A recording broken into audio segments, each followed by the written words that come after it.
Happy birthday, Troy. I wish I could be there with you tonight to share this great occasion with you as you become an old man. But I would like to just share with all the people who are there some of your dirty laundry from your past. No, not really. But I want to share a story about you when we were little kids. Troy and I were 15 months apart. I'm 15 months older than he is. So my earliest memories are of Troy and I hanging out and just getting into all kinds of mischief together as children. And one time in particular, I remember Troy always had a very mischievous streak, and he always wanted to play tricks on people, and he'd do anything to get a laugh. And so we were in a particular revival meeting. My dad was preaching this revival meeting at this little church, and our sister Kim, who's 2 years older than me, she was the piano player. And so back in that time, she had just started putting her hair up in this elaborate bun of some sort.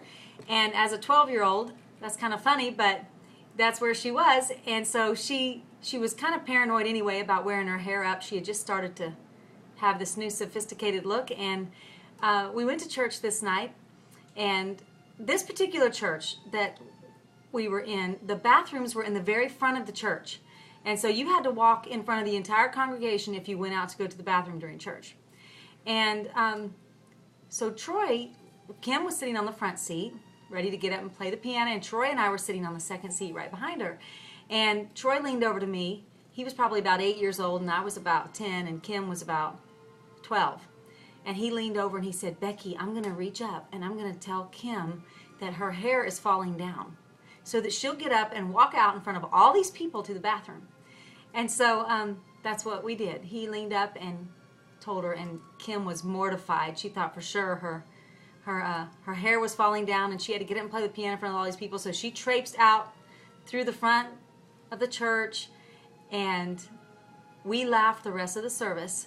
But we weren't laughing after church because we both got spanked very hard. And I'm still not sure if Kim has ever forgiven us for playing that trick on her.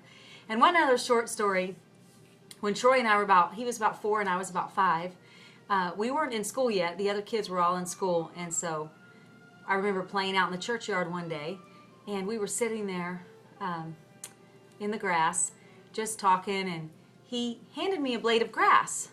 And he had a blade of grass in his hand too, and he goes, "Becky, it looks really cool when you chew on a blade of grass." He must have seen one of the older boys chewing on a blade of grass. So he said, "Let's chew on some grass." So we both put these blades of grass in our mouth, and we're sitting there, and then he looked at me and said, "Guess what?" He said, "I stuck that up my nose before I gave it to you." So I was really mad at him, but I have forgiven you, Troy.